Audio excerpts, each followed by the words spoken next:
بسم اللہ الرحمن الرحیم۔ پاک پروردگار کے بابرکت نام سے شروع کرتا ہوں جو دلوں کے راز خوب جانتا ہے۔ قرآن پاک یہ کہتا ہے کہ بنی اسرائیل کو سزا کے طور پر بنبانس اور بندروں میں تبدیل کر دیا گیا، جبکہ سائنس کہتی ہے تھرو پروسیس آف ایوولوشن انسان بندر سے انسان بنا۔ اگر ڈارون کی تھیوری کو مان لیا جائے کہ انسان پہلے بندر تھا اور ارتقائی تبدیلیوں کے بعد رفتہ رفتہ موجودہ انسانی شکل تک پہنچا، تو پھر مسلمانوں کے لیے سورۃ البقرہ کی ان آیت کا کیا بنے گا جن میں اللہ تعالیٰ نے فرمایا کہ ہم نے آدم علیہ السلام کو تخلیق کیا، اس کو علم الاسماء عطا کیا اور پھر فرشتوں سے کہا کہ اس کو سجدہ کرو۔ انسان کو تخلیق کرنے والا رب تو وہ ہے جس کو عیسائی بھی مانتے ہیں، یہودی بھی یقین رکھتے ہیں کہ رب نے انسان کو تخلیق کیا، خود ہندو رب کو مانتے ہیں اور اسے اوپر والا کہتے ہیں، تو کبھی بھگوان۔ بدھ مت میں بھی رب کو مانا جاتا ہے۔ دنیا کے تمام مشہور مذاہب میں اللہ کا تصور موجود ہے اور تقریباً سب مذاہب اس بات پر متفق ہیں کہ رب موجود ہے اور اسی نے دنیا کو تخلیق فرمایا۔ جب رب خود فرما رہا ہے کہ میں نے آدم علیہ السلام کو چکنی مٹی سے پیدا فرمایا، پھر اس میں اپنی روح پھونکی اور اسے علم الاسماء سکھایا، اس کے بعد فرشتوں کو سجدے کے لیے کہا، تو ڈارون کی تھیوری یہاں پر ختم ہو جاتی ہے۔ البتہ یہ ضرور سچ ہے کہ بنی اسرائیل کو سزا کے طور پر بندروں میں تبدیل کر دیا گیا تھا۔ یہ داؤد علیہ السلام کی نافرمان قوم تھی جس کو سزا کے طور پر بندروں میں تبدیل کر دیا گیا تھا۔ اللہ تعالیٰ نے انسان کو انسان کی ہی صورت میں تخلیق کیا اور پھر زمین پر اپنے نائب کی حیثیت سے اتارا۔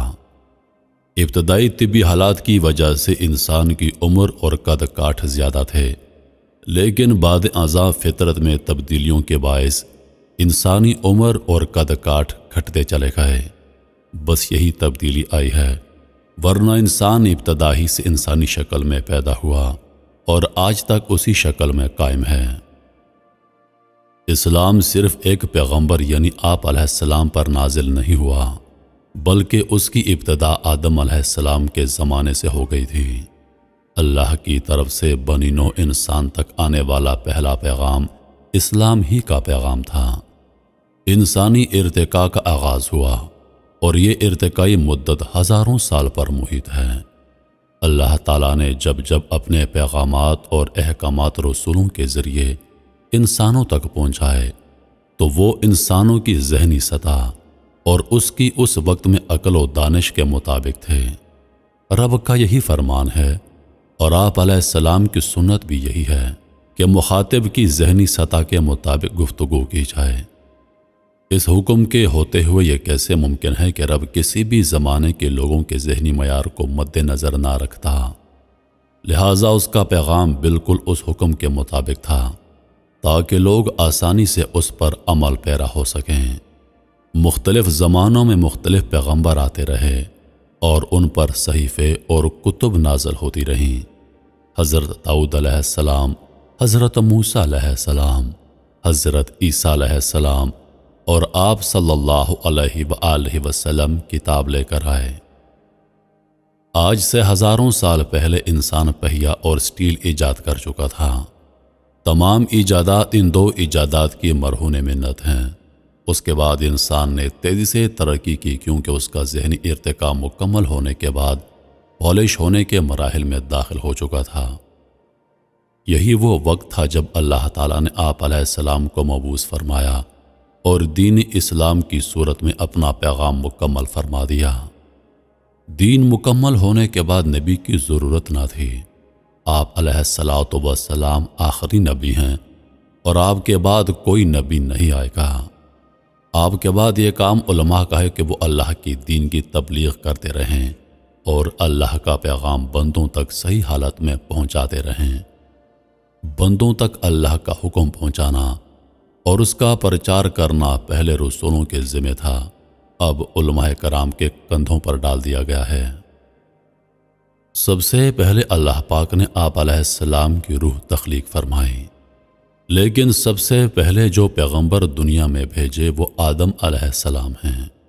مختلف پیغمبر اللہ کا پیغام لے کر دنیا میں آتے رہے، حتیٰ کہ تمام انبیاء کے آخر میں آپ علیہ الصلاۃ والسلام اللہ کے اس آخری پیغام کے ساتھ تشریف لائے جس سے اللہ پاک کا دین مکمل ہو گیا۔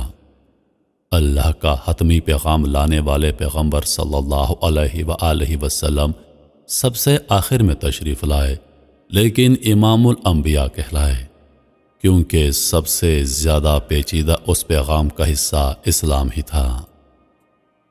یہ وہ مقام تھا جہاں انسان کو یہ پیغام سمجھنے کے لیے سب سے زیادہ ذہانت چاہیے تھی، اس لیے پیغام کا وہ پیچیدہ حصہ اللہ پاک نے سب سے آخر میں بھیجا، کیونکہ اب انسان اس کے لیے مکمل تیار ہو چکا تھا۔